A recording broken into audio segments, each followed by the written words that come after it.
గౌరవ మంత్రి గారు, మీరు దీంట్లో ఈ బదిలీలు స్పౌస్ కేసెస్ చేసే సందర్భంలో 317లో ఒకటి దృష్టిలో పెట్టుకోండి. ఎగ్జాంపుల్ నల్గొండ జిల్లాలో చందంపేట, డిండి, నేరేడుగొమ్ము 317 రాకముందు నేను చాలా సందర్భాల్లో నర్సిరెడ్డి గారికి కానీ రఘుత్తమ్ రెడ్డి గారికి కానీ టీచర్స్ ఎమ్మెల్సీ 50% ఖాళీలు ఉంటాయి, ఎవరు పూరక్కడికి. 317 వచ్చినాక అన్ని ఫిలప్ అయినాయి. మీరు అటువంటి సందర్భంలో చేసేటప్పుడు ఆ ఖాళీలను కూడా మళ్ళీ భర్తీ చేసే విధంగా చర్యలు తీసుకోండి. విన్నారా? ఎందుకంటే మీరు ఓన్లీ ఎంప్లాయీస్ గురించి ఆలోచన చేస్తున్నారు. మీరు ఆ 3 మండలాల్లో అక్షరాస్యత రేషియో చూస్తే మనది 66.9 యావరేజ్ ఉంటే అక్కడ ఓన్లీ 40% ఉంది ఏది అక్షరాస్యత.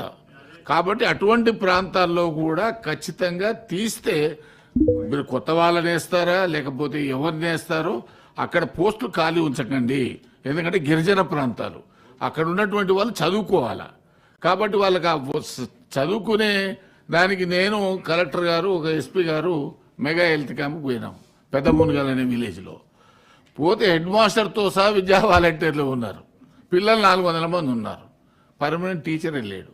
కాబట్టి అటువంటి వాటిని కూడా మీరు దృష్టిలో పెట్టుకొని అటువంటి వాటిని కూడా మీరు ఫిలప్ చేయండి.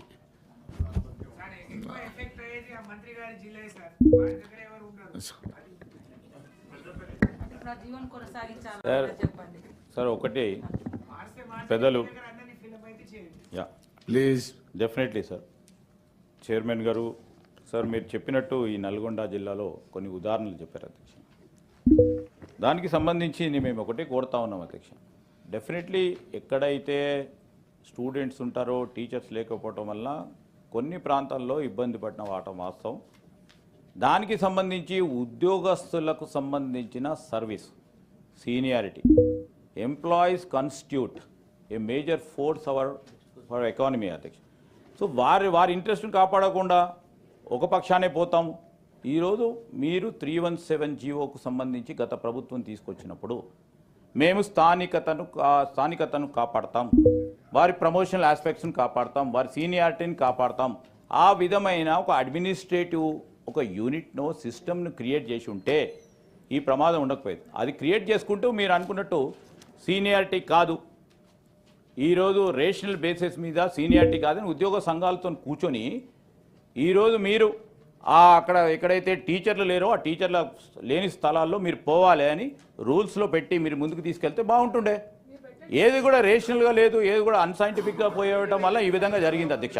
ఈరోజు మేము చెప్తా ఉన్నాం అధ్యక్ష, నేనేం చెప్తలేము, ఈరోజు ఇవన్నీ స్పష్టంగా కనబడతా ఉన్నాయి. నేను I'm not going to criticise here. ఈరోజు నేను ఇప్పుడు ఆ రోజు రాజకీయ ఒక వ్యూహంతో 317 జీవో ఉద్యోగుల పాలిట ఒక మరణ శాసనమైందని ఒక పేపర్ కాదు, ఒక పేపర్ తప్ప అన్ని పేపర్లు మొత్తుకున్నాయి అధ్యక్ష. I don't want to mention that papers name.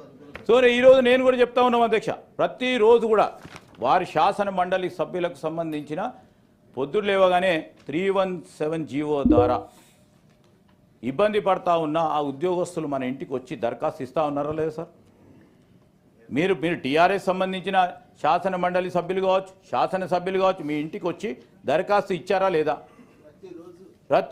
ప్రతిరోజు సార్. దానికి పరిష్కార మార్గం ఏర్పాటు చేసుకోవాలనే ప్రయత్నంలో ఉన్నాం. So it has to be scientific sir. Our solution should be so scientific sir. ఈరోజు నేను మీరు చెప్పిన ఆలోచనలు కూడా దృష్టిలో పెట్టుకుంటాం. టీచర్లు పూర్తి స్థాయిలో ఉండాలి అనే డిఎస్సిని నిర్వహించాం అధ్యక్ష. ఈరోజు why DSC has been conducted? ఇంత పెద్ద ఎత్తున 11,000 పైచిలుకు సంబంధించిన డిఎస్సి కండక్ట్ చేస్తే 10,000 ఆడ్ కొత్త టీచర్ల నియామకాలు చేయటం, దానికి ప్రధానమైన ఉద్దేశం మీరు చెప్పిన ఒక ఆబ్జెక్టివ్ రీజన్ వల్ల మీ అందరి అభిప్రాయాలు తీసుకొని ఇచ్చిన మాట మేరకు డిఎస్సి నిర్వహించి అక్కడ టీచర్స్ కొరత ఉండొద్దనే ఉద్దేశంతో పోతా ఉన్నాం సార్. అధ్యక్ష మీరు చెప్పింది కూడా దృష్టిలో పెట్టుకుని కూడా ముందుకు పోవడం జరుగుతుందని మీ ద్వారా గౌరవ సభ్యులకు తెలియజేస్తున్నది.